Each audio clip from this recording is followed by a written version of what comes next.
Hey guys, this is Matthew Movies here. Don't worry, the review's gonna start in one moment, but just real quick, I just wanted to take a quick second here to send out my thanks to Funko Shenanigans.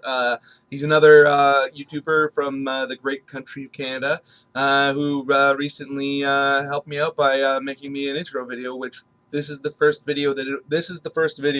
This one right here, that it will appear in front of. Him and Metal Nerd both hooked me up, and they both put their time and effort into it, and I couldn't appreciate it more. And right now, my plan is to kind of alternate between the two. So I hope you enjoy the video, and Funko Shenanigans, thank you very much. I really appreciate it. And of course, Metal Nerd, absolutely the same goes for you. You guys are both awesome, so thank you very much. Hey guys, this is Matthew Movies coming at you again with a quick little review.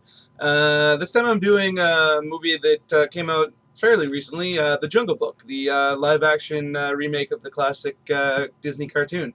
I don't know if kind of a remake. You can tell that they definitely took some inspiration from the cartoon, but they also took some inspiration from the original series of books. I'm going to give a few spoilers, I think, but not. I'm going to try to stay pretty spoiler free.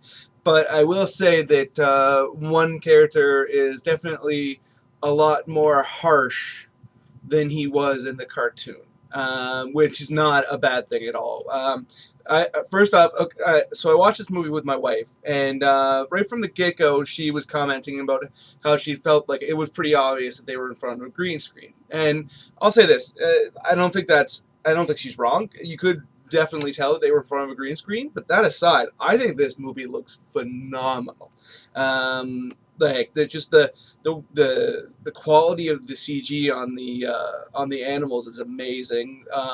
It looks so lush and colorful and bright, and just such a beautiful film.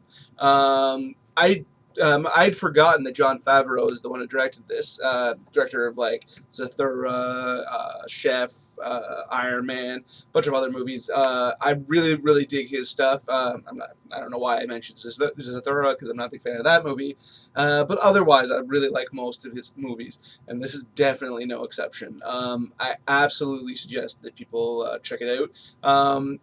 As far as weaknesses, I thought the boy was the Mowgli wasn't phenomenal, but I thought he was solid, especially considering he was pretty much the only he was the human in every scene with a bunch of animals. And now I haven't watched any behind the scenes stuff on it, and I'm kind of curious to see if they had, like, if the actors were there doing motion capture, or if there was some if maybe if not, because this movie has a lot of celebrity voiceover, so maybe the celebrities themselves aren't there, but there's somebody else there doing some level of motion capture. I'm not sure, but especially if there's just like back in the old day where there's like a stick with a ball. This is the guy's face. Act to the face. That would be even more amazing. But even if it's just live action, just the way that the kid played off of all the other characters, I thought was great. You really grew to care about a lot of the characters. Shere Khan was pretty terrifying.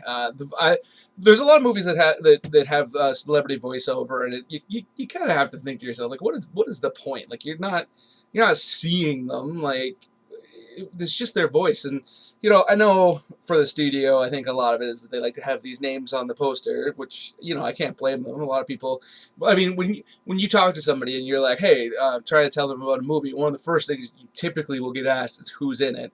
And it makes a huge difference when you're talking to somebody. Like I've explained, my favorite movie of all time is Eternal Sunshine of the Spotless Mind. I've explained that movie to tons of people, and when I just tell them kind of the basics of the concept, I get a lot less interest than when I also throw in the fact that it's got like Jim Carrey, Kate Winslet, Tom Wilkinson, Elijah Wood, Mark Ruffalo, Kirsten Dunst, all those guys, and women.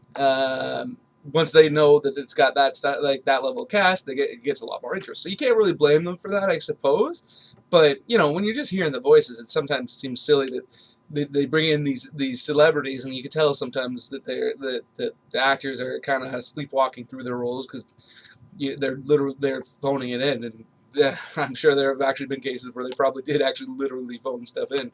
But in this movie, I did not feel like that was the case at all. I felt like the actors playing the roles were well chosen. There was I'm not gonna say who the actor is. Yeah, I mean, it's kind of a spoiler, but not really, I suppose. But either way, the actor who plays Baloo, screw it, I'll just say it. Bill Murray plays Baloo. Um, it was kind of a surprising choice to me when I was watching the movie because I didn't remember who all was in it. And it took a few moments to kind of get used to, but once I got used to it, I thought he did great. Like this movie is amazing. Like I thought it was amazing. Like I give it 8.5 probably, maybe even a 9 out of 10. Like it was definitely worth your time.